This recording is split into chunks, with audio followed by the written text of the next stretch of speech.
Alors, pour résumer juste les derniers développements qu'on avait eu dans le Mamar, on avait cité le Mamar du Rabbi précédent, de Tafshin, 1940, dans lequel il expliquait que dans toutes les mitzvot, il y avait le lien de Eidut Chukim ou Mishpatim. À part le fait que il y a trois catégories de mitzvot, il y a des mitzvot qui s'appellent Eidut, il y a des mitzvot qui s'appellent Chukim, il y a des mitzvot qui s'appellent Mishpatim, ça c'est un inyan. Mais indépendamment de ça, dans chaque mitzvah, on avait dit qu'il y a une dimension d'Eidut Chukim Mishpatim. Et là on avait expliqué très longuement, mais la négoda c'était quoi? Que chaque mitzvah, elle entraîne, si on peut dire, trois formes de dévoilement d'Akadosh Baruch Hu. Une amshacha de Or Amemale Kol Almin, ce niveau de Dieu qui s'habille dans le monde. Un dévoilement de Or Asovev Kol Almin, cette lumière de Dieu qui transcende le monde. Et aussi amshacha Tatzmut, l'essence d'Akadosh Baruch Hu. Et on avait expliqué que ça vient par les trois dimensions qu'il y a dans chaque mitzvah. Eidut Chukim ou Mishpatim, c'est-à-dire le dévoilement de Memale Kol Almin, ça c'est lié avec Mishpatim. Pourquoi? Parce que Mishpatim, c'est les mitzvot logiques. Qu'est-ce que c'est que Or Memale Kol Almin? C'est ce niveau d'Akadosh Baruch Hu qu'on peut appréhender avec le Sechel. Évidemment, ça, quand on parle d'un niveau d'Akadosh Baruch Hu qu'on peut appréhender avec le Sechel, c'est comme on m'a dit la dernière fois, c'est-à-dire on ne sait pas de quoi on parle. Mais le fait même qu'on puisse dire qu'on parle de quelque chose qu'on ne sait pas ce que c'est et qui est une perfection absolue et infinie, alors le fait même de dire ça, on parle à Kadosh Baruch Hu à travers des notions quand même. Donc sauf kol sof, on avait appelé ça quand même Yediat Achiyuv, une façon de comprendre les choses positivement. Après, il y avait le niveau d'Akadosh Baruch Hu qui s'appelle Sovev Kol Almin. Ça, on a dit que ça vient avec les Chukim. Pourquoi? Parce que les Chukim, c'est le Inyan dans lequel on ne comprend pas. Ce niveau d'Akadosh Baruch Hu, de Sovev Kol Almin, c'est ce niveau d'Akadosh Baruch Hu qui transcende le Sechel. C'est-à-dire que Bichlal, on ne peut même pas dire à son sujet qu'il est Tachlitilu Yashlemut.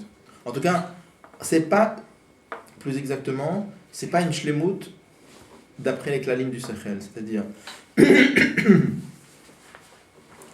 on avait dit à propos de Oras Memale Kol Almin, c'est une shlemut logique. Qu'est-ce que c'est une shlemut logique? On avait dit par exemple, on avait cité le Hadran du Rabbi de Tafshin Mem Vav. Qu'est-ce qu'il amène là-bas? Que Kulam Tzrichim Lo, que tout a besoin de Dieu pour exister, et lui, il a besoin de rien pour exister. Alors ça c'est logique. Donc, je parle de ça d'une perfection absolue, infinie, etc. Mais à la fin, je parle de une perfection à travers des notions de logique. Or, Asovev Kol Almin, c'est une perfection qui est au-delà de la logique. C'est-à-dire, je ne peux rien dire dessus, rien. Parce que comme c'est au-dessus de la logique et que nous on fonctionne avec la logique, alors on ne peut rien dire. Et après, il y avait le Etzem d'Akadosh Baruch Hu, là on ne peut même pas parler de perfection. Là, on ne peut même pas parler de Shlemut. C'est ni une perfection logique, ni une perfection qui est au-dessus de la logique, c'est au-delà de tout le moussaï de perfection. Donc ça, on avait dit que ça venait, le deuxième, ça venait avec les Chukim, et le deuxième, ça venait avec le niveau de Eidut, qu'il y a dans les mitzvot. Quel rapport avec le niveau de Eidut? Donc ici, encore une fois, Eidut, c'est pas la catégorie Eidut des mitzvot. Pas de rapport, parce que Eidut, d'habituellement, Eidut, c'est des mitzvot qui sont un peu logiques, d'accord? Là, c'est pas ça dont on parle. Là, on parle de la dimension Eidut. Qu'est-ce que ça voulait dire Eidut? Eidut, le président dit dans le Mamar, Eidut, ça veut dire un témoignage. C'est sur quoi on a besoin de témoignage, on avait dit. On a dit on a besoin de témoignage sur quelque chose qui ne peut pas se dévoiler. Des choses qui est complètement su de tout le monde. Ça veut dire là, pas besoin de témoignage. Le mal Kol Almin, c'est un niveau de Dieu qu'on connaît. Pas besoin de témoignage. Après, on avait dit que ce qu'on appelle dans la Gemara, Milta David, il est glouillé, une chose qui va se dévoiler, qui n'est pas encore dévoilée. Sur ça aussi, on n'a pas besoin de témoignage. Sauf Kol Almin, c'est le niveau de Milta David, il est glouillé, parce que même si c'est au-dessus de la logique, mais la logique, elle comprend qu'il pourrait y avoir une perfection au-dessus de la logique. Donc à la fin, il y a un cache avec la logique. Après, Sovev Kol Almin, Atzmut, l'essence de Dieu. Tu peux même pas parler de perfection. Ça, il n'y a aucun Sechel qui peut trouver une chose pareille. Le Sechel peut absolument pas comprendre. Le Sechel peut comprendre qu'il y a une perfection qui est au-dessus de la logique. Éventuellement. C'est déjà pas du tout évident.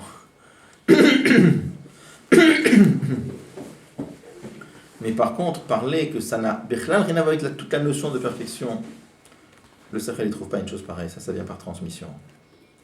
Donc ça, c'est le lien de Edout, un témoignage. Un témoignage, ça, c'est quelque chose que si tu me le dis pas, je ne vais pas le savoir. Le Beddin, il y a des choses qu'il peut savoir que par le témoignage, sinon il ne va jamais savoir.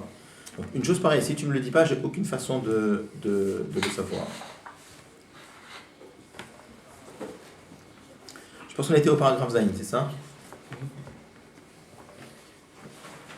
On peut témoigner sur de l'abstrait. Non, c'est une façon de parler, c'est-à-dire le fait de dire, c'est pas témoigner quand il vient parler au Beddin, on parle.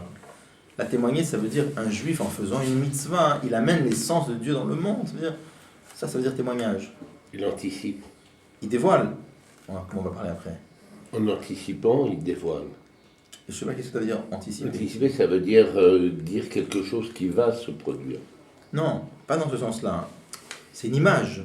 Le mot témoignage, ici, il est dans une image. C'est-à-dire, de la même façon que quand il y a un témoin qui vient au Beddin et qui fait une déposition, il dévoile au Beddin des choses qu'il ne savait pas.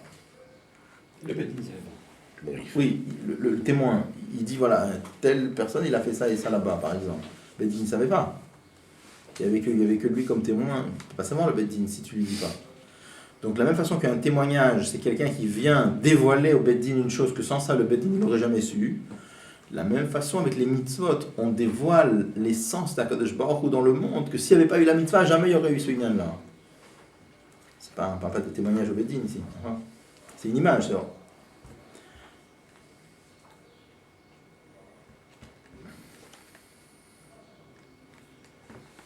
Ouais. Bon, on avait expliqué la dernière fois aussi que dans les Chukim, et on avait parlé aussi dans le paragraphe Vav, plusieurs madrigos dans les Chukim, pour dire que les Chukim, ça avait rapport avec le Sechel quand même. C'est quoi ça a rapport avec le Sechel? D'abord, le fait de dire qu'on est Sholel, qu'on ne comprend pas, c'est une chose. Après, il y avait une façon aussi de voir qu'il y avait des Chukim dans lesquels il y avait des explications. Il n'y avait pas des explications dans notre Chokhmah, nous, il y avait des explications dans notre Chokhmah d'Atzilut. Alors, explication dans Chokhmah d'Atzilut, pour nous, c'est incompréhensible. Mais quand même, ça a un rapport avec la Chokhmah. Ça, c'est des choses on avait expliqué la dernière fois qu'on était resté là-dessus, je me rappelle, à la fin du dernier cours, pour expliquer à quoi. Qu'est-ce qu'on a gagné du fait que les mitzvot, les Chukim, certains Chukim, ils ont des explications dans Olam HaAtzilut, puisque de toute façon, nous, on ne les comprend pas. Après, on avait parlé de ça? Non. On avait parlé, je me rappelle, à la fin du cours. Ça, juste reprendre juste la Nekuda. Quand tu me dis qu'il y a une mitzvah qui a une explication dans Olam Hazé, ok? Et tu me dis, il y a une mitzvah, c'est une mitzvah, s'il avait parlé de l'Aïd Bonenout, on doit être on peut reprendre, si vous voulez. Si vous voulez, on peut reprendre le Vav, carrément. On peut reprendre le Vav.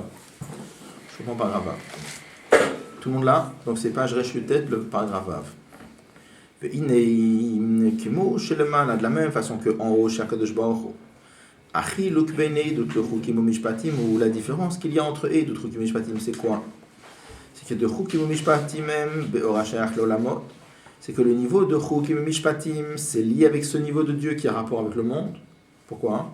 Parce que Mishpatim, on avait dit que c'était lié avec quoi? Avec Memale Kol Almin, ça a vraiment un rapport avec le monde. Et Chukim, c'est lié avec Sovev Kol Almin. Sovev Kol Almin, ça veut dire transcender le monde. Alors transcender le monde, c'est quand même une relation avec le monde. C'est quoi sa relation? Sa relation qui est qu'il est au-dessus, mais c'est une relation. Elle a seulement, chez Mishpatim, même Beoramit Labesh Bolamot, on avait dit que Mishpatim, c'est ce niveau de Dieu qui s'habille dans le monde, même allez. Le Chukim, même Beor, chez le Malamit Lapshut, et les Chukim, c'est lié à ce niveau de Dieu qui est au-delà de l'habillement dans le monde.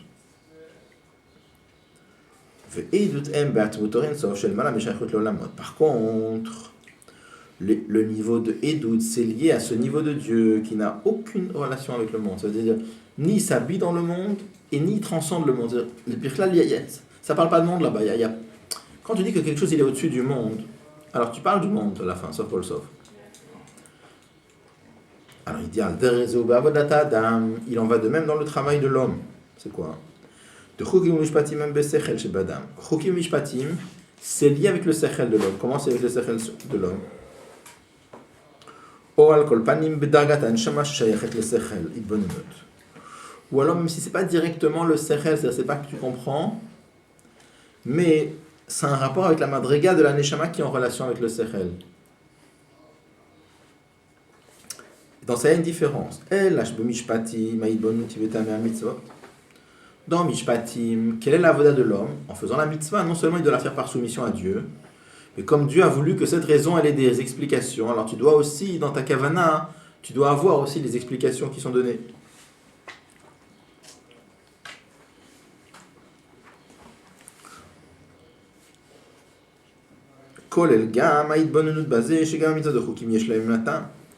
Et dans ça, tu dois réfléchir au fait que même les chukim aussi, il y a des explications dans certains chukim.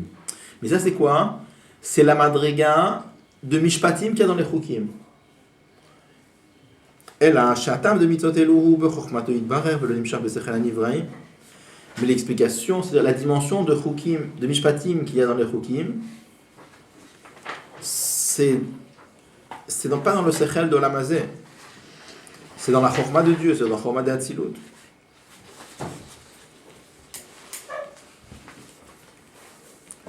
Mais c'est pas descendu dans le sechel anivraï.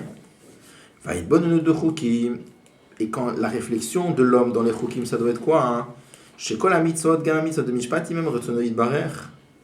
Que toutes les mitzvot, c'est la volonté de Dieu qui est au-delà de la logique. Ratson le malamitam, c'est une volonté de Dieu qui transcende la logique. Gammatamim shebechokmato yitbarech, c'est même au-dessus de la chokma de Dieu lui-même.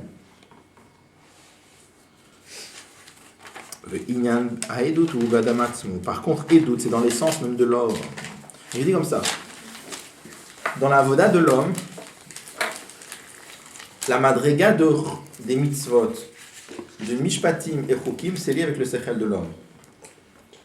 Comment ça? Mishpatim, c'est réfléchir aux explications des mitzvot.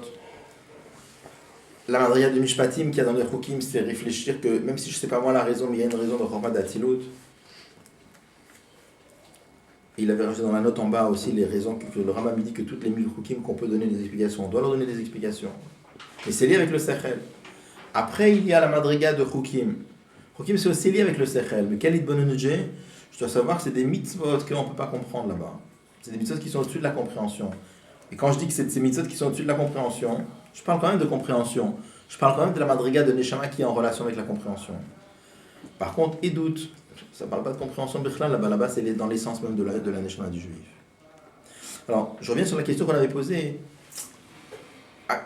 Ces mitzvot-là pour lesquels, c'est pas le sujet ici, mais juste comme on en parle, ces mitzvot-là pour lesquels il n'y a pas d'explication dans l'amazé, dans le sechel de l'amazé, mais il y a une explication dans la chorma d'Atzilut. Sachant ça fait quoi? Puisque de toute façon, faire chorma d'Atzilut pour nous c'est inaccessible. D'accord? On disait juste la nekuta, mais c'est pas vraiment le sujet ici. Quelle différence quand on dit qu'une mitzvah, elle a une explication ou quand on dit qu'elle n'a pas d'explication? Pour ça, il faut comprendre la différence qu'il y a entre Ratson et Sechel. Sechel, c'est un chelek de l'objet. Dans chaque objet, dans chaque créature, dans chaque phénomène de ce monde, il y a des caractéristiques. Ça veut dire il y a si c'est un objet matériel, il y a sa couleur, il y a sa forme, il y a son état de surface, etc.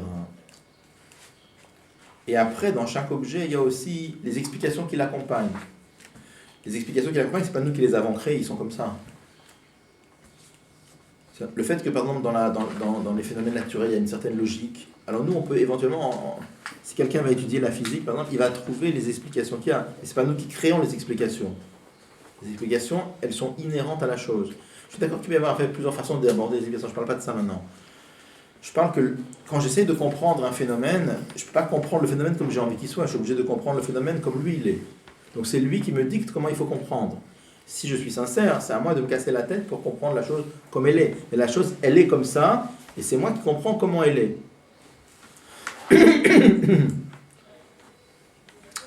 Ratson, une volonté, c'est pas la volonté chez Akadosh Baruch Hu, il n'y a pas de raison. Akadosh Baruch Hu, quand il veut des choses, il veut sans raison, il veut parce qu'il veut. C'est difficile de trouver un exemple dans l'Amazé, mais imaginez par exemple un roi qui qui veut montrer que c'est lui le roi, que c'est lui le chef, c'est lui qui commande.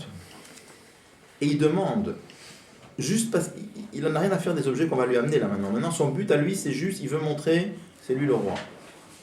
Et il demande qu'on lui amène un sac de terre et il demande qu'on lui amène un lingot d'or. Et dans les deux cas, c'est pas... Pour un homme normal, si tu demandes qui a plus de valeur, évidemment que le lingot d'or, il a plus de valeur que le sac de terre. Le sac de terre, ça coûte rien. Le lingot d'or, ça vaut une fortune. Un monsieur qui a un lingot d'or, il est beaucoup plus heureux que celui qui a un sac de terre. Mais quand le roi, il demande qu'on lui amène ça, il ne veut pas le lingot d'or pour sa valeur. Il veut parce qu'il veut. Est-ce qu'il y a une différence entre la volonté qu'il y a dans le sac de terre et la volonté qu'il y a dans le lingot d'or, ou c'est la même volonté? La même volonté. Quand tu veux, pas à cause de la chose, tu veux parce que toi tu veux. Alors à ce moment-là, il n'y a aucune différence dans la chose.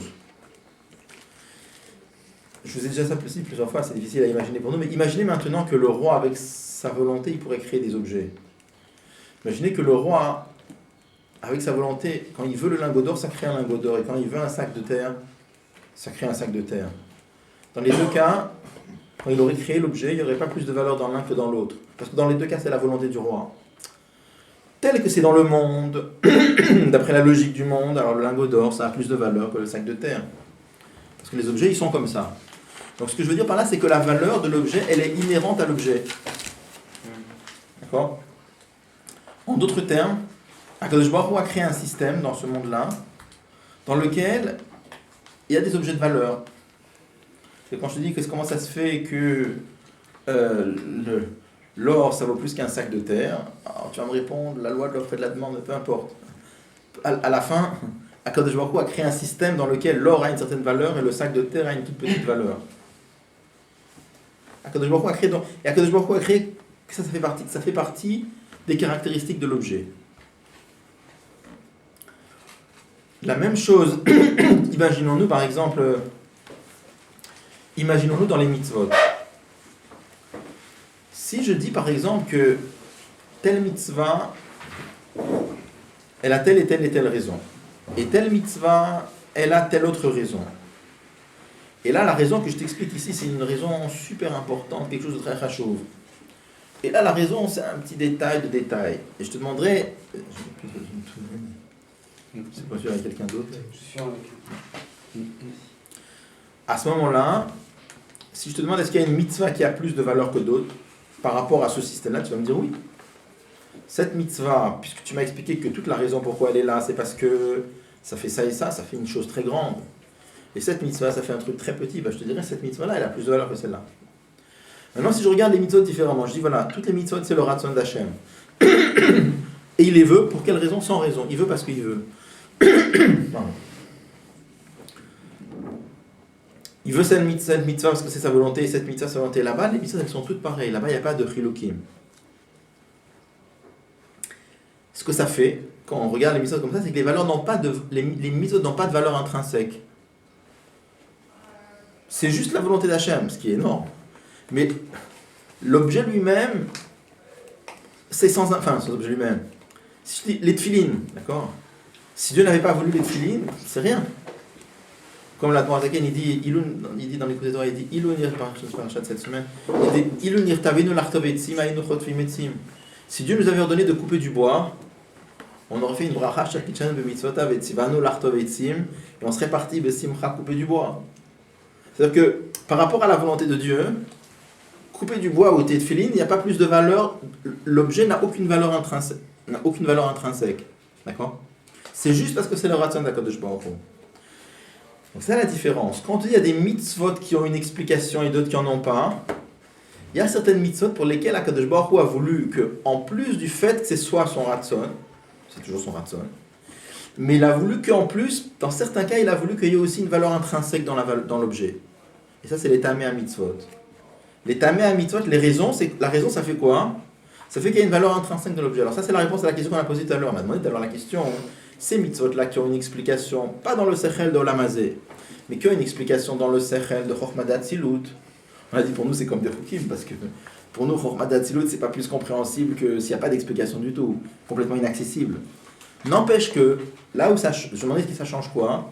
Ça change que l'objet, la mitzvah, elle a une valeur intrinsèque. Et pourquoi? C'est comme ça qu'Akadosh Baruch Hu a voulu.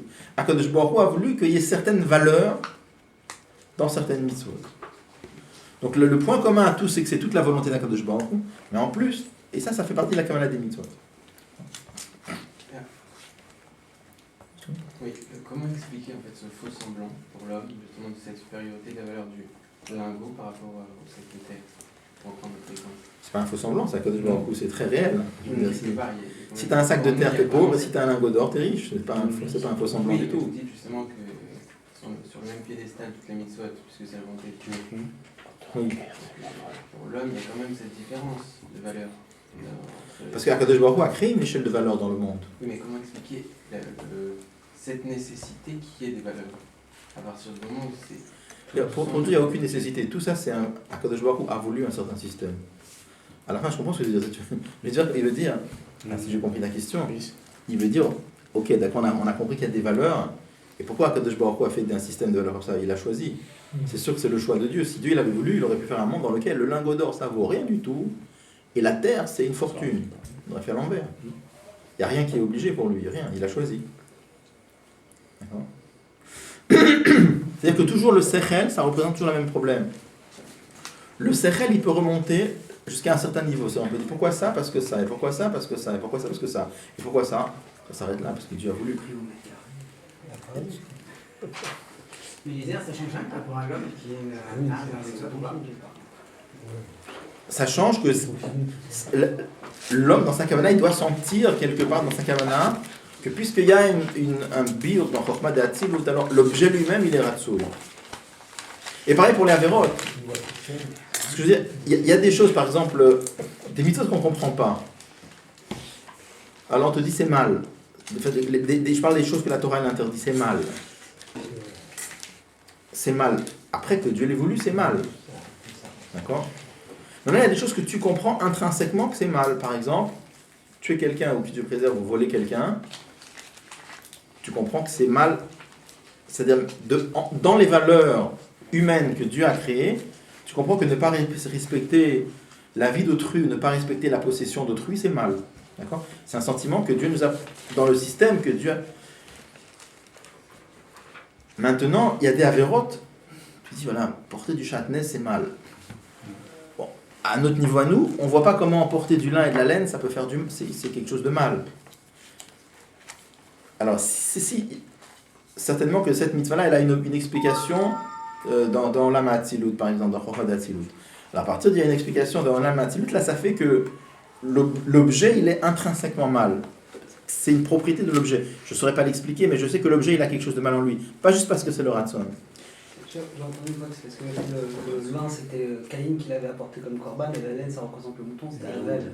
Donc on ne mélange pas le zakai et le chaya en même temps, mais qu'est-ce que c'est? Il y a des burim à Kabbalah. C'est des burim à Kabbalah. Oui, c'est vraiment c'est sodique. Je sais qu'il y a des burim. Pour ça, j'ai dit s'il y a des burim dans. Donc, à la fin, ça change dans la façon de regarder l'objet. Est-ce que l'objet, c'est purement le ratson haïlion et c'est terminé, ce qui est déjà largement suffisant pour un juif. Ou alors, en plus de cela, Akadosh Baruch Hu a voulu que ça pénètre l'objet, c'est-à-dire que intrinsèquement dans l'objet il y a quelque chose de mal, même si moi je ne sais pas l'expliquer comment. Et par rapport au juif, la mitzvah. Ce que ça change par rapport au juif, c'est est-ce que ça investit dans la mitzvah aussi la madriga de la neshama qui est liée avec le sechel ou non? C'est ce qu'il a dit, non. Bon.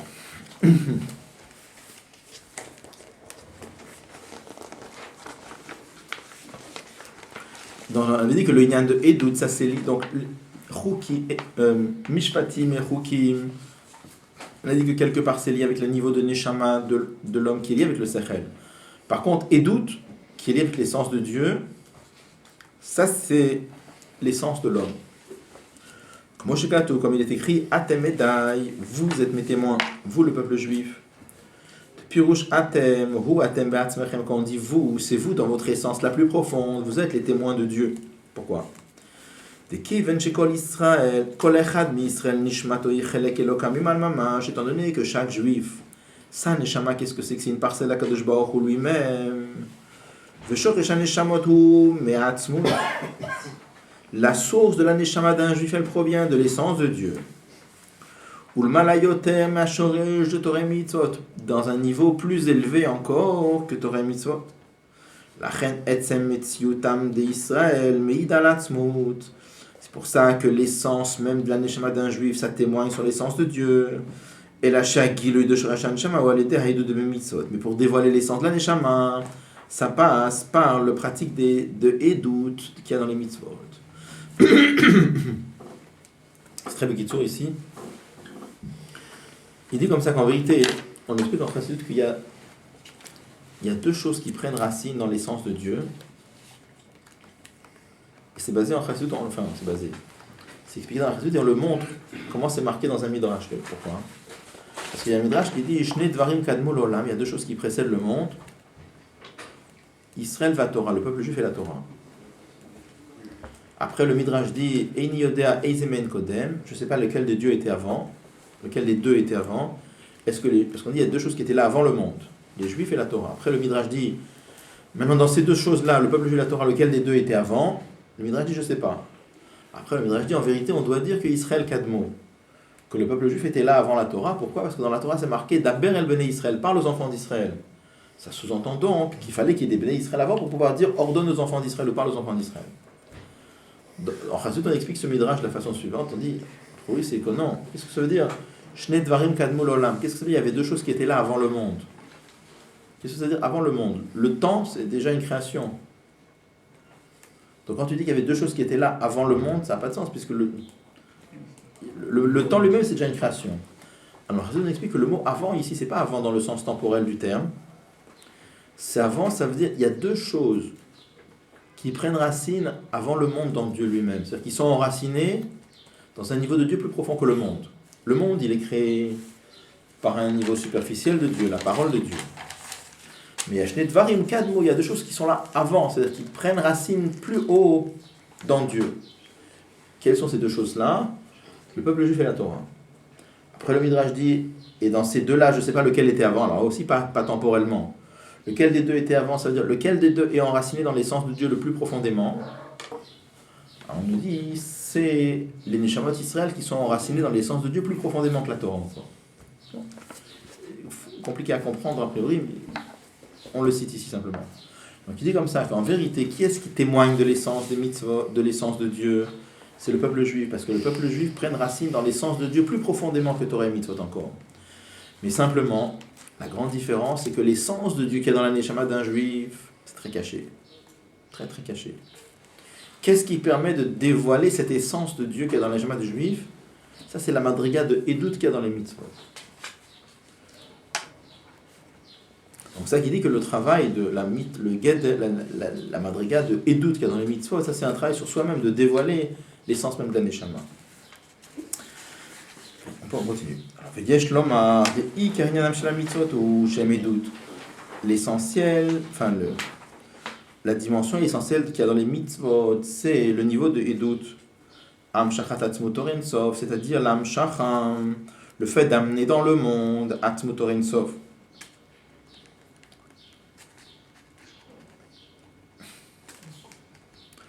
Juste une parenthèse. Il n'y a pas déjà un trilou entre Atzmut et Atzmut Orensov? Ouais.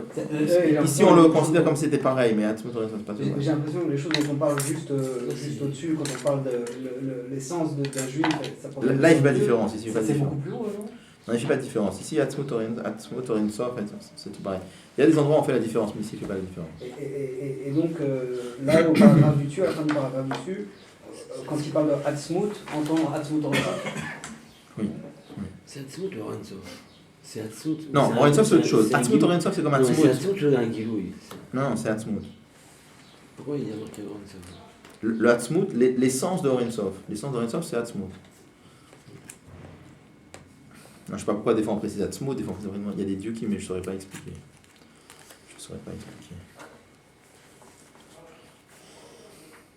Alors juste une petite parenthèse, quand on parle de Amshachat Atzmut Orensov, ça veut dire quoi? C'est compliqué à comprendre. Qu'est-ce que ça veut dire? Quand tu me parles de Memalek Ol Almin, on parle d'un dévoilement de Memalek Ol Almin, on peut comprendre ce que ça veut dire. plus ou moins. Pourquoi? Parce que Oram Malekol Almin, il n'est pas partout de la même façon. Dans chaque endroit, il est à un autre niveau et il peut être voilé ou dévoilé. Donc quand un juif dévoile Oram Malé, alors ou bien il amène un niveau de Oram Malé qui n'était pas là avant, à cet endroit-là, ou alors il fait que devienne perceptible un niveau de Oram Malé qui était là avant mais qu'on ne percevait pas. Et quand tu parles de l'essence de Dieu, c'est difficile de comprendre qu'est-ce que ça veut dire la mshacha de l'essence de Dieu. Pourquoi? Dire qu'il n'était pas là avant et maintenant j'ai fait la mitzvah, il devient là. Difficile à comprendre. D'accord? On a parlé une fois de ça, non? Je pense. Alors juste deux mots pour essayer d'expliquer un petit peu ce que ça veut, un tout petit peu ce que ça veut dire. Quand par exemple vous demandez, c'est une phrase qu'on dit chez les juifs, on entend très souvent que Dieu est partout. D'accord? Est-ce que ça vous paraît compréhensible comme phrase? Dieu est partout, omniprésent, il est partout. Hein? Il y en a qui vont répondre oui. Ça dépend de son passé. Alors, la notion de Dieu est partout, a priori, c'est difficile à comprendre. Pourquoi c'est difficile à comprendre? Quand on dit que...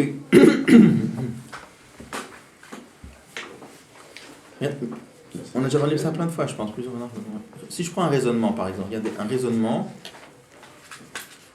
si je vous dis, par exemple, que 1/2, c'est plus petit que 1. C'est logique.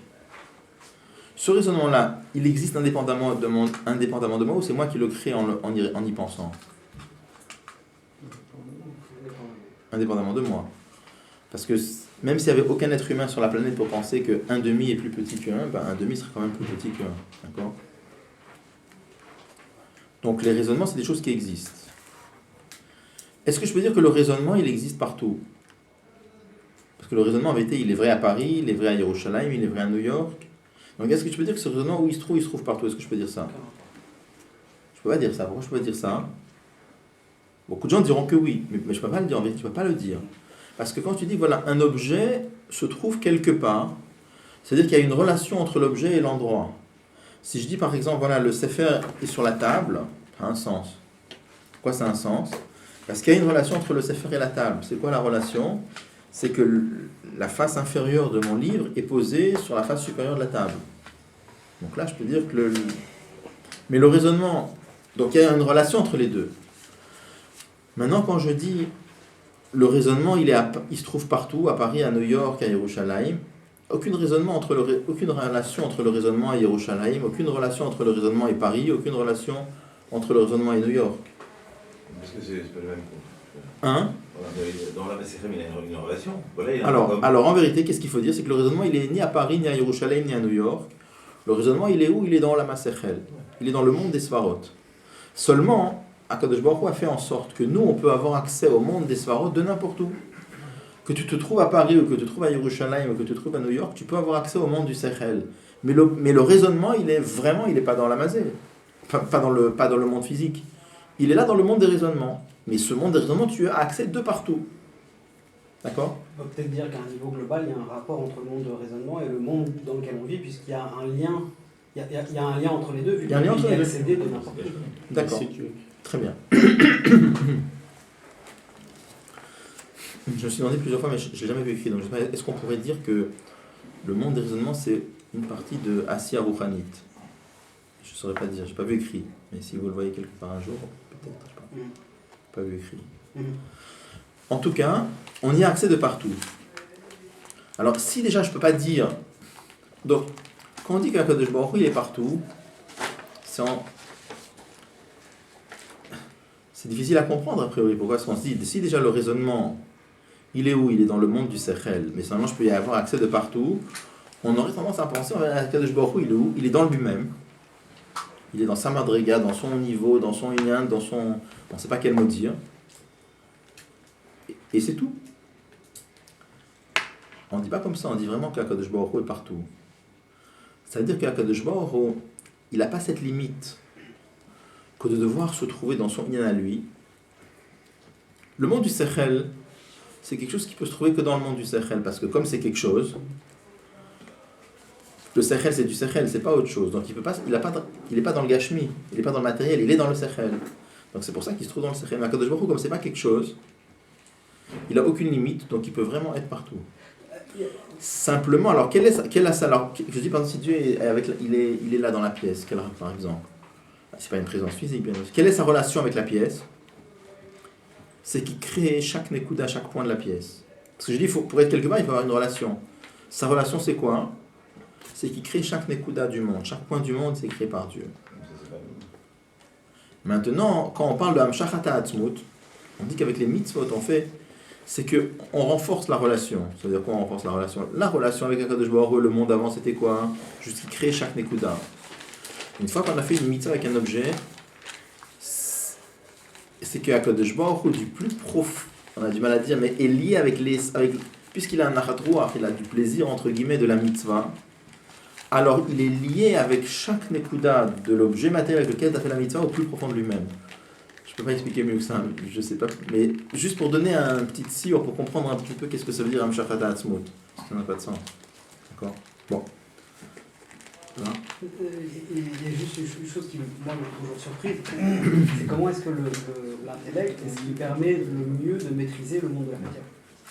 Pardon, comment le Sechel peut? Le Sechel, c'est l'outil, entre guillemets, qui permet le mieux de maîtriser le monde de la matière. Étant donné que ce sont deux mondes différents, c'est quand même très surprenant que ce ne soit pas en lançant une fusée dans l'espace qu'on arrive à la faire arriver sur la Lune, mais en faisant des calculs. Donc ce qui permet de maîtriser le monde de la matière, c'est quand même l'intellect. Ça, c'est quand même quelque chose qui est stupéfiant. Parce qu'Akadosh Baruch Hu a fait que Kulam Bechorma Asita, et que tout le monde a été créé par Chorma, et que la Chorma c'est une des clés du monde. Il y a un kéchar qui est quand même très profond. Il y a un kéchar qui est énorme entre le monde de Gashmi et le monde Sifri. Bien sûr. Bon. Alors, donc on a dit que la dimension essentielle qu'il y a dans les mitzvot, c'est le nyan de Edut. Hamshachat Atzmut Oren Sof. Et quand on parle de la dimension Chukim Mishpatim qu'il y a dans les mitzvot, c'est-à-dire Hamshachat Torah Sovev, Hamshachat Ora Memale, qu'est-ce que c'est le nyan là-dedans? Quand on dit que le but des mitzvot c'est de faire l'amshacha de l'essence de Dieu, c'est de faire en sorte que l'amshacha elle soit pas cachée, mais qu'elle soit dévoilée. Le malamid giloy, étant donné que le nyan de Atzmut, ça n'a rien à voir, l'essence de Dieu, ça n'a rien à voir avec la notion de dévoilement. Là, hein? C'est limité alors. C'est limité. Tu dis qu'il n'a pas rien à voir avec le dévoilement. Comment l'a dit tout à l'heure? Exactement. C'est une limitation, quelque part. Non, il est limité parce qu'il peut se dévoiler. Il peut être de Giloui aussi, mais il n'a pas de rapport avec ça, il est au-dessus de tout le moussag. Il peut, donc c'est là-haut. C'est la raison pour laquelle le dévoilement de l'essence de Dieu, ça passe par la notion de Gilouim. Bon, juste un... Alors, on a déjà vu ensemble plusieurs fois, c'est marqué en face que le but de Olam Hazé, c'est quoi? De faire Dira Betartonim, mais faire une demeure à Dieu dans le monde inférieur. Qu'est-ce que ça veut dire faire une demeure à Dieu dans le monde inférieur? Ça veut dire que Dieu a voulu avoir un monde très bas, très grossier, dans lequel il est complètement inapparent, ce monde-là. Et il a voulu faire de ce monde-là sa demeure. C'est quoi sa demeure? On dit sa demeure, c'est l'endroit où il y aura toute son essence. Quel rapport? On a déjà expliqué plusieurs fois. Quel rapport entre la notion de demeure et la notion d'essence? Parce qu'on avait dit, par exemple, un roi, quand il se dévoile, dans différentes situations, il va donner différentes façons d'apparaître. Par exemple, quand il est devant ses ministres, il veut montrer qu'il est intelligent et qu'il comprend la direction du pays, il va donner des idées, des conseils. Il essaie de montrer son aspect d'intelligence. Quand il est devant son peuple, il voudra montrer sa puissance et sa force, sa magnificence. Il va apparaître avec plein de soldats, avec des beaux costumes, il va donner une idée de puissance, de richesse, etc. Donc à chaque fois, il essaye de se donner une certaine apparence. Ou est-ce que le roi, il est lui-même? Lui-même, ça veut dire qu'il n'essaye pas de se donner une apparence spéciale, comme il est lui-même. C'est chez lui à la maison. Donc la même chose, si tous les noms de Dieu, ce sont des formes de dévoilement du Akadosh Baruch Hu qui se dévoilent de telle façon, de telle façon, de telle façon. Après, il y a Dieu lui-même. Dieu lui-même, il n'est pas d'une certaine façon, c'est lui-même. Quand on dit que Dieu a voulu faire de ce monde-là sa demeure, qu'est-ce qu'on veut dire avec ça en Chassidut? Ça veut dire que Akadosh Baruch Hu a voulu faire de ce monde-là qui ce soit l'endroit dans lequel il se trouve tel qu'il est lui-même. Ça vient d'Atzmut. Maintenant, on leur avait dit dans les Sichot qu'Akadosh Baruch Hu a voulu pas simplement que ce soit une demeure, mais que ce soit une demeure lumineuse. Pas une cave. C'est pas une cave, parce qu'on aurait pu imaginer que Dieu se trouve dans ce monde-là, mais on voit rien. Il est là. Il est lié avec ce monde-là, mais on voit rien. Mais il a voulu aussi que ce soit visible, que ce soit perceptible. Donc il a voulu qu'il y ait le nyan d'am shachata atzmut et que ce soit begiloui. Donc ça m'explique, c'est pour ça que dans chaque mitzvah, il y a les 3 dimensions. Il y a edut, chukim ou mishpatim. Edut, c'est le lien de Atzmut qu'il y a dans la mitzvah. Chukim, c'est ce qui est au-dessus de la compréhension. Et Mishpatim, c'est ce qui rentre dans la compréhension. Donc, je vais expliquer que dans chaque mitzvah, il y a 2 parties finalement. Il y a la mitzvah, la partie Etzem de la mitzvah, Edut. Et après, il y a la partie Giloi de la mitzvah, Chukim ou Mishpatim. Pourquoi il faut les 2? Parce qu'étant donné qu'Akadosh Baruch Hu a voulu faire de ce monde-là une demeure, mais il a voulu que ce soit une demeure lumineuse. Donc il a voulu que le Etzem soit Begiloi. C'est pour ça qu'il faut le Etzem et il faut aussi les Giloïm. Alors je vais juste préciser une chose. Habituellement, c'est une chose un peu parce qu'il n'explique pas beaucoup ici, mais juste.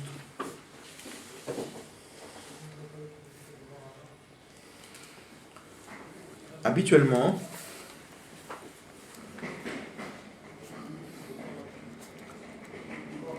quand on explique le lien de. On parle du lien de Etzem, l'essence même d'Akadosh Baruch Hu. L'essence même d'Akadosh Baruch Hu, tu peux pas parler de dévoilement ou de voilement. L'essence de Dieu, il n'y a ni voilement ni dévoilement. Il a Bechlal, c'est quelque chose qui vient. La notion de dévoilement, c'est quelque chose qui vient après. Akadosh Baruch Hu a voulu la notion de dévoilement. Mais lui-même, il n'a rien à voir avec toute cette notion-là, Bechlal. Il y a lui-même, point final. Après, Akadosh Baruch Hu a voulu qu'il y ait la notion de Giloui. Pour ça, il y a eu la notion de Or. Qu'est-ce que c'est que le nyan de Or? On a déjà vu ensemble plusieurs fois que le Or, il est d'Avouk Bamaor.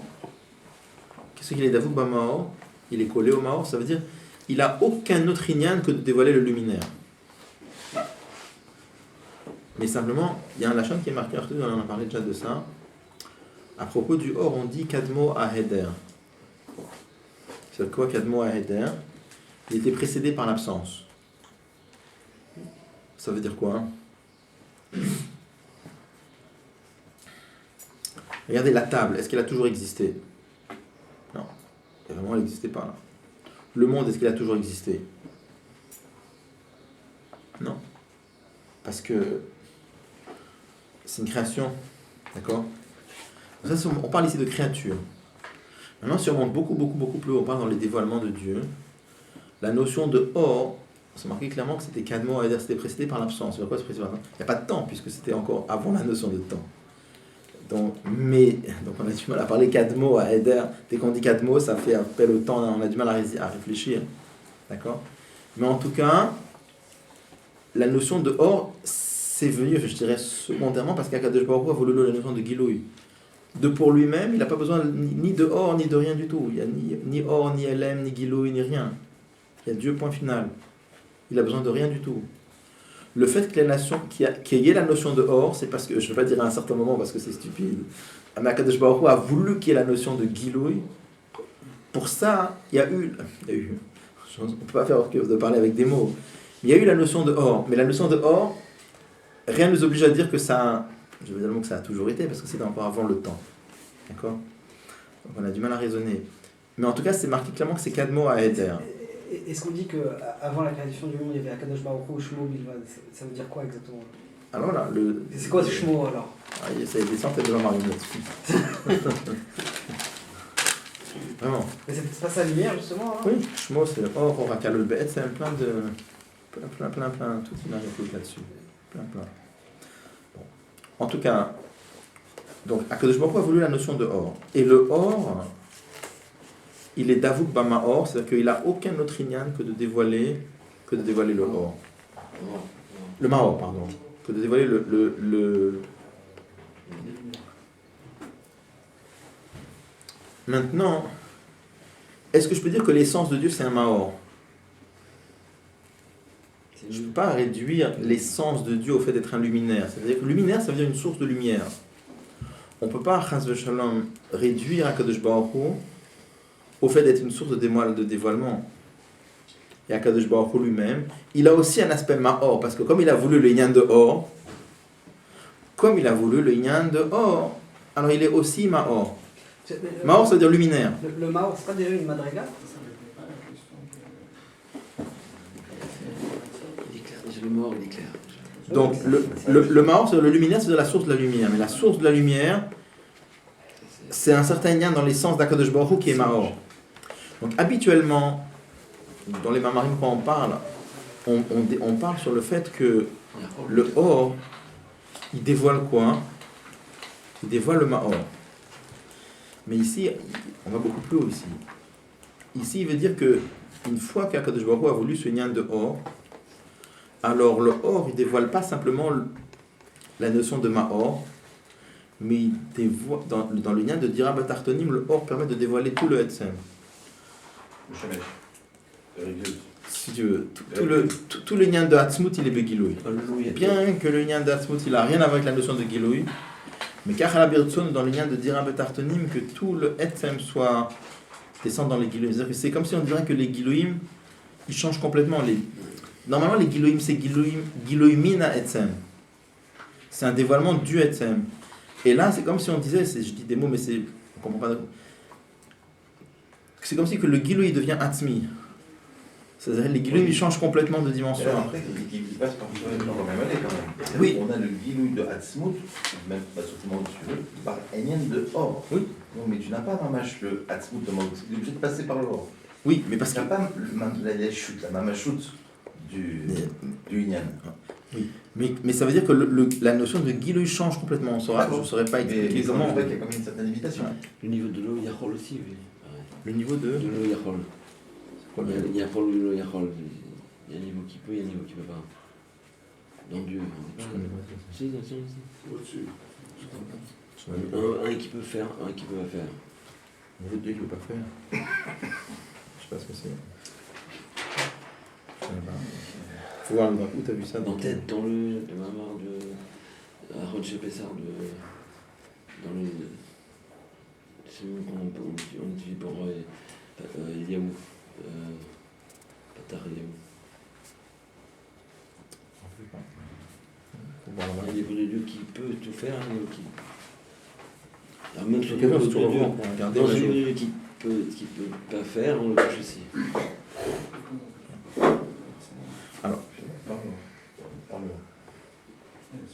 Alors, vous vous rappelez, avec ça, il va répondre à une des questions qu'on a posées tout à l'heure. Parce que, vous vous rappelez, on avait dit, dans la question du Maître Racham, c'était marqué « Ma edut vachukim mishpatim asher tziva Hashem Elokeinu etrem ». Une des questions qu'on avait demandé, c'était l'ordre dans lequel c'est marqué « Edut chukim mishpatim ». On a dit c'est curieux comme ordre. Pourquoi c'est curieux? Parce que les mythes, normalement, les mitzvot sont classifiés comme ça. Chukim, c'est les mitzvot au-dessus de la compréhension. Edut, c'est les mitzvot. Mishpatim, c'est l'autre extrême, complètement logique. À tel point qu'on aurait trouvé tout seul. Et Edut, c'est quoi? C'est des mitzvot que dire que le Sechel il va trouver tout seul, non. Mais une fois que Dieu les a donnés, le Sechel peut comprendre. Donc on a dit, c'est bizarre, hein. Quand tu parles des mitzvot, alors ou bien tu devrais aller dans l'ordre croissant de compréhension, ou bien dans l'ordre décroissant. Ou bien tu devrais dire Chukim, Edut, Mishpatim, ou alors Mishpatim, Edut, Chukim. Et là, c'est curieux de voir que dans cet endroit-là, on a dit Edut, Chukim, Mishpatim. On a commencé par Edut, c'est curieux. Alors maintenant, il va répondre. Après toute cette akdama qu'on a fait maintenant, d'expliquer qu'il y a, à part les trois catégories de mitzvot, Edut, Chukim, Edut et Mishpatim, il y a dans chaque mitzvah 3 madrigot qui sont Etzem, Memale, Etzem, Sovev et Memale. Et ça, c'est Edut, Chukim, Mishpatim. Et là, c'est dans le bon ordre. C'est ça qu'il veut dire maintenant. Si on dit les choses de manière un petit peu rigolote, ça veut dire que les mitzvot qui sont, oui, compréhensibles et doutes, elles sont en réalité complètement incompréhensibles.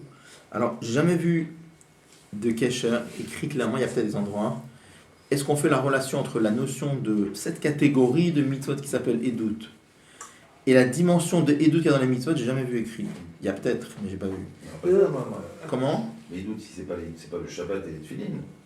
Non, a priori là c'est pas ça du tout. Ça n'a rien à voir. A priori ça n'a rien à voir. voir. Est-ce qu'on peut faire un cachet entre les deux? J'ai jamais vu. Mais c'est pas Non, mais les doutes, elles ont un aspect, les doutes, elles ont un aspect compréhensible. Mais elles viennent. Mais là c'est pas ça qu'on parle. Oui, Là, mais Edut c'est la dimension Etzem. D'accord, mais Oui, non, c'est il y a pas- c'est très choquant. C'est très choquant. Que le Etzem, d'accord, il fait ce qu'il veut. Mais c'est-à-dire que c'est la partie. Depuis tout à l'heure, tu dis voilà, je dis avec des mots, mais ça ne veut rien dire ce que je suis en train de raconter. Enfin, ça veut dire quelque chose, mais il ne faut surtout pas prendre les mots au pied de la lettre. À partir du moment où on parle de Hatzmut, on ne peut rien dire. Et tout ce qu'on essaye de dire, c'est même pas des machalim, c'est même pas. Et pourtant, donc les doutes qui proviennent de Hatzmut, elles ont un tzad qui est compréhensible. Donc on a dit quand les doutes ça vient de Hatzmut, on parle pas des doutes, de ce niveau de Edut. On dit Edut, la madriga Edut qu'il y a dans chaque mitzvah, c'est pas la catégorie de mitzvot Edut, encore une fois. Mais est-ce que ça veut pas dire que dans cet aspect-là de Edut, il y a un tzad qui est compréhensible dans le c'est-à-dire quelque chose qui soit, je sais pas, dans ne pas tuer, un tzad qui soit totalement compréhensible et un tzad où Dans chaque mitzvah, il il y a Edut Rukim Mishpatim. Dans chaque mitzvah, il y a 3 niveaux. Edut Rukim Mishpatim, c'est ça. Il y a 2 classifications. Il y a une classification, il y a des catégories de mitzvot. Il y a des mitzvot qui sont du groupe Edut, il y a des mitzvot qui sont du groupe Mishpatim. Après, dans chaque mitzvah, il y a 3 madrigotes. C'est de ça qu'on parle ici. Ok, c'est pas ce que je suis en train de dire. Ce que je suis en train de dire, c'est d'accord, dans cette vision en 3 niveaux de la mitzvah, à dire qu'il y a un côté Edut qui vient du Hatzem, un côté Chok qui est complètement incompréhensible, qui vient de Or Asovev, et un côté Mishpat qui est oui compréhensible. Mais le côté Edut, si on essaye de faire le parallèle par rapport aux mitzvot qui sont Edut, j'ai bien compris ce qu'on est en train de dire ici. Est-ce que ça ne voudrait pas dire que dans cet aspect-là de la mitzvah, il y a un aspect qui, si on ne nous l'explique pas, on ne peut pas comprendre, mais si on nous l'explique, alors oui, on peut le comprendre. On n'aurait pas compris tout seul, mais maintenant que il y a Akadosh Baruch Hu qui nous a donné dans la Torah une certaine explication, alors maintenant oui, ça nous paraît clair, un peu comme Yetziat Mitzrayim, si on ne nous l'avait pas donné, on n'aurait jamais su qu'il faut le faire, mais maintenant que c'est arrivé et que voilà, alors on sait. Et ce que je suis en train de dire, c'est que justement le fait que cet aspect-là, qui a dans ce que je suis en train de raconter, dans la logique, ce que je suis en train de dire, après je ne sais pas si j'ai raison ou tort, quelque chose qui aurait une facette compréhensible, le fait que ça provienne du Etzem, je trouve ça quelque part logique parce qu'il fait ce qu'il veut, mais quelque part aussi très choquant. Faut voir. Faut voir. C'est une question. Bon, donc, on va avancer un petit peu. Alors, et c'est pour ça que l'ordre de ces 3 sujets est l'ignanim, c'est-à-dire pas catégorie de mitzvot, c'est clairement ignanim. Ou Edut Rukim Mishpatim, c'est l'ignan de Edut Rukim Mishpatim. Depuis Trila Oñana Edut Amshachat Atzmut. D'abord il y a Amshachat Atzmut. Et après cela, Birde Shamshachat Yebegiloui, pour que l'Amshacha soit perceptible, ou à l'aider à Giloui de Ora Sovev, Shenim Shachal l'aider Ignan Rukim Shebe Mitzvot. Il faut qu'il y ait d'abord le dévoilement de Ora Sovev, qui est la dimension de Rukim qu'il y a dans les mitzvot. Là, le Giloui, il est makif, il transcende. Et pour qu'après le Giloui soit de façon profonde et que ça rentre à l'intérieur du Gdarim de Nivraïm, ou aller à Giloui de Oram Malé, ça vient par le dévoilement de Oram Malé, Shenim Shachal l'aider Mishpatim Shebe Mitzvot, qui vient par la dimension Mishpatim qu'il y a dans les mitzvot. Maintenant, après ça, on peut dire des Shemash Mavitrilat Mama, ceux qu'on avait compris au début du Mama, du rabbi précédent de Tafshin.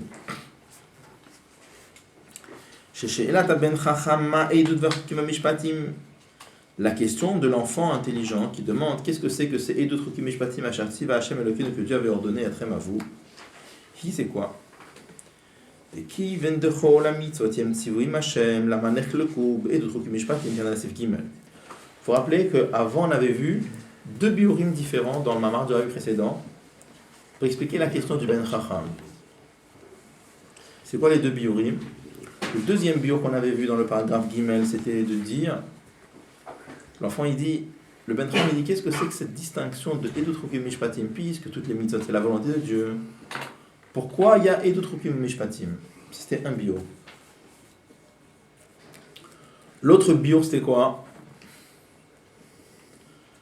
On avait vu, qu'est-ce que c'est que ces mitzvot que Dieu vous a ordonné? Ça voulait dire, vous, l'enfant, il dit comme ça, vous qui étiez là après.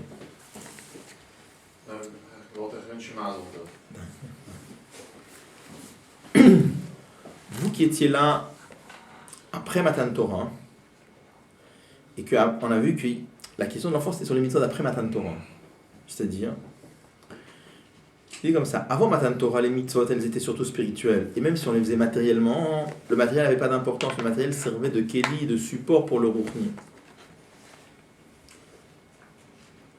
On va donner cet exemple, par exemple, si quelqu'un est tellement joyeux et que la joie le pénètre et qu'il se met à danser, ça n'a pas d'importance de savoir s'il a levé d'abord la main gauche ou le pied droit, ou à quelle hauteur il a levé ses pieds, peu importe. L'essentiel, c'est qu'il est joyeux, et comme il est joyeux, ça pénètre son corps. Mais la gestuelle n'a aucune importance. Si la gestuelle, elle vient, c'est un bitoui, c'est une expression du spirituel. De la même façon, chez les Avot, même quand ils faisaient des mitzvot matériellement, le matériel n'avait aucune importance. C'est pour ça que Jacob a pu mettre les tefilines avec des bâtons. Parce que là-bas, les mitzvot, c'était une expression de ce que leur neshama ressentait. L'amour de Dieu et la crainte de Dieu que leur neshama ressentait. Après Matan Torah, on a dit, c'est pas du tout comme ça. Après Matan Torah, l'acte matériel est fondamental. C'est-à-dire, tu peux ressentir l'amour de Dieu que tu veux jusqu'à demain. Mais si tu n'as pas mis des tefilines, kshérot, comme la halakha nous dit, tu n'as rien fait. Tu n'as pas mangé de matzah, un kazaïd de matzah, tu n'as rien fait. C'est qu'après Matan Torah, c'est l'acte qui est fondamental. Donc ça, c'était un autre biur sur la question de l'enfant. Il a dit, ces mitzvot-là que vous faites après Matan Torah, qui sont des mitzvot matériels, comment expliquer qu'avec des mitzvot matériels, on amène le développement de Dieu? Donc deux biurim différents. Donc là, le rabbi veut dire qu'en vérité, c'est pas stam de biurim différents, mais que les deux biurim, on peut les relier. C'est clair. Ok.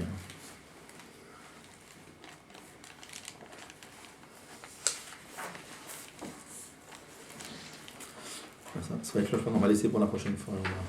Donc on est resté là, on va voir dans la suite, si Dieu il va expliquer comment en vérité c'est mashma dans le mamar du rabbi précédent de Tafshin qu'il y a deux biurim, et vraiment quand on lit le mamar du rabbi précédent on a un peu de mal parce qu'on a l'impression qu'il dit ce biur-là, il dit ce biur-là, on ne comprend pas très bien. En général on comprend que c'est deux biurim. Mais le rabbi va montrer que les deux biurim sont liés en vérité. Ok. Bonne semaine à tout le monde.